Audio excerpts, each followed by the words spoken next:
Tonight we're making chicken cacciatore, Italian style. For the cacciatore we're going to make a soffritto mix. For this one I'm using shallots instead of onions. Traditional Italian soffritto would have onions. Using shallots for the cacciatore, it's a slightly sweeter flavour. Equal amounts of carrots and celery. We're just going to chop them finely and pop them in a dish ready for the recipe. Just like an onion, we're going to take off the top, remove the hairs from the root and chop it in half and take off the outer layer.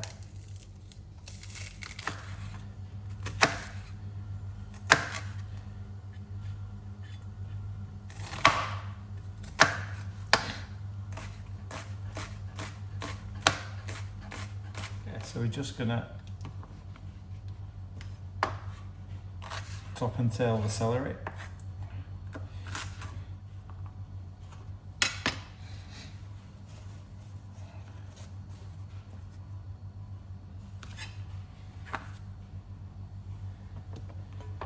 And we're gonna finely chop this. So, slicing it into strips.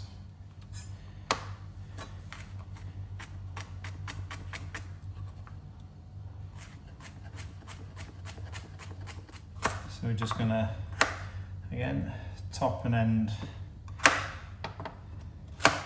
those carrots, and just to make them a little bit easier to chop, and half them because I quite like carrots, and then cut this one down the middle, put it into strips, watching those fingers.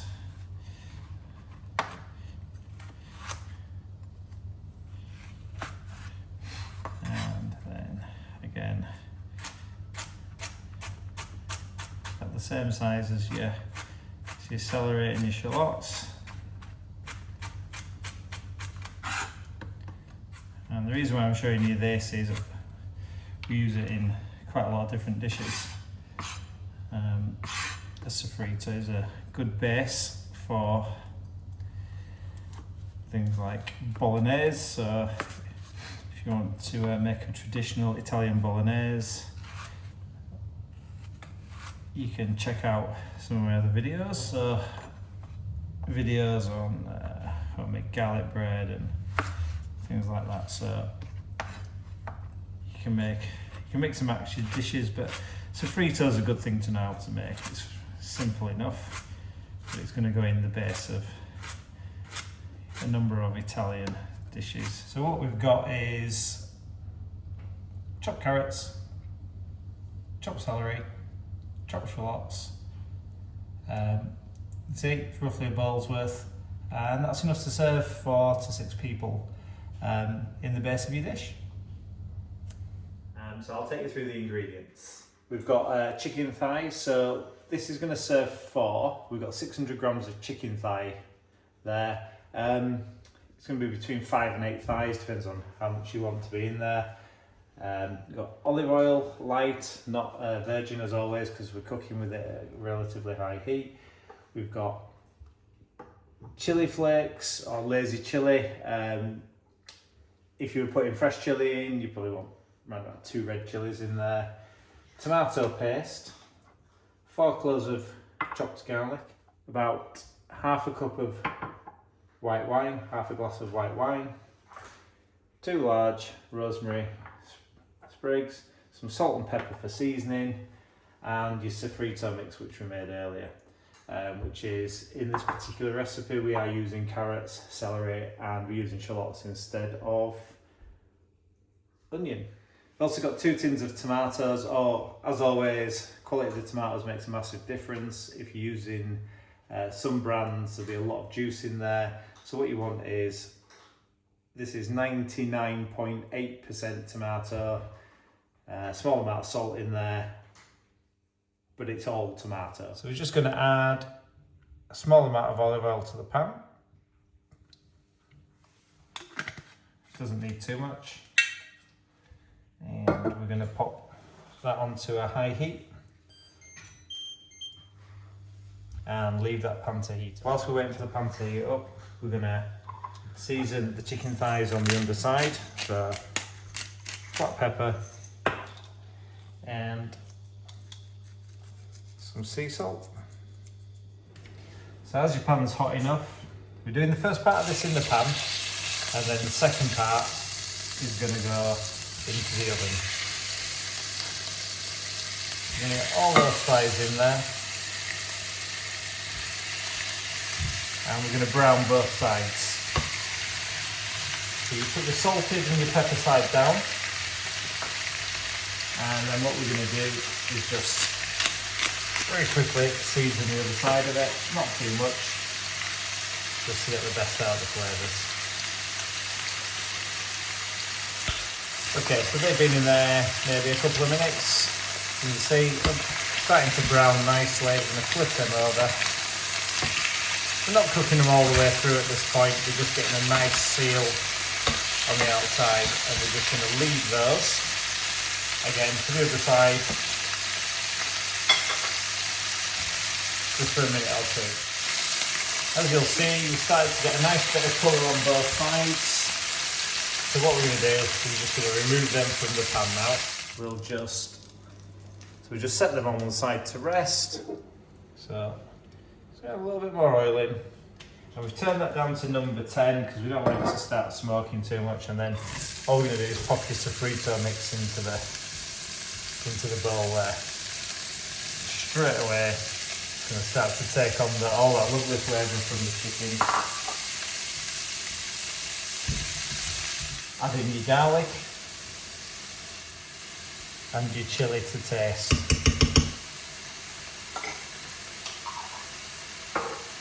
And just going to mix that in.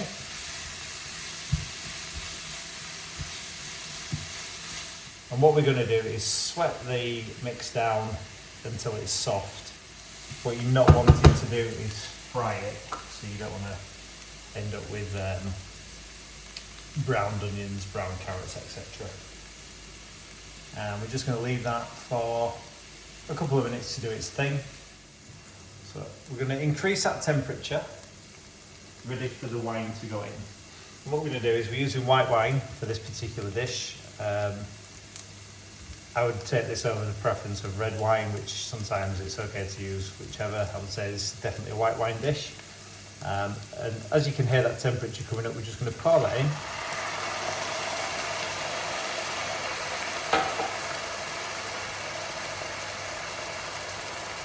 And what's going to happen is the alcohol is going to burn off.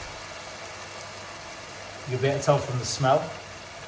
It'll go from a very strong alcohol taste and it'll be very sweet. Also what will happen is the liquid in the pan will reduce, it will combine with the flavours in there, and it'll also deglaze any of the chicken or bits that got stuck to the bottom of your pan. So just give it a quick mix around. Take about a minute or so.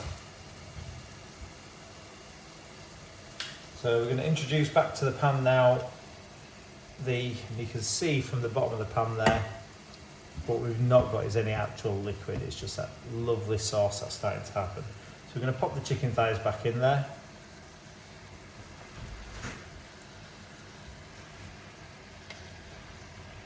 There we go. And adding the juices back in. It all adds to the flavour. We're going to pop in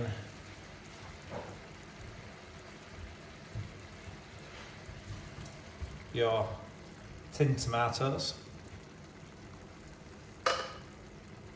That's 800 grams, 2 tins. We're also going to add in about a tablespoon of tomato paste, or puree, whatever you want to call it. And then finally, we're going to pop in your 2 sprigs of rosemary. Just get them nicely pushed in there so they get all the flavours in. And we're going to bring that up to a simmer. As you can see, we've got a nice bubble on there. Okay, so that looks like it's simmering away nicely. So what we're going to do is we're going to take that off of the heat. We're going to put it exactly as it is into the oven. And that's going to go in 160 for around 1.5 hours. So 90 minutes at 160. Okay, so just a couple of things while that's in the oven doing its thing. Important to say, not entirely a traditional Italian cacciatore. There are things that you can put in as well, and there are things that you can serve. One of the things that would normally go in this recipe is also olives. So if you want to put some black olives in it, that would absolutely work. So we're serving this tonight with pasta. You could serve it with rice, I guess. So any carbs really that take your fancy, or even just get some nice crusty bread and use that as a side to dip in. But either way, it's extremely tasty, and I hope you enjoy your dinner.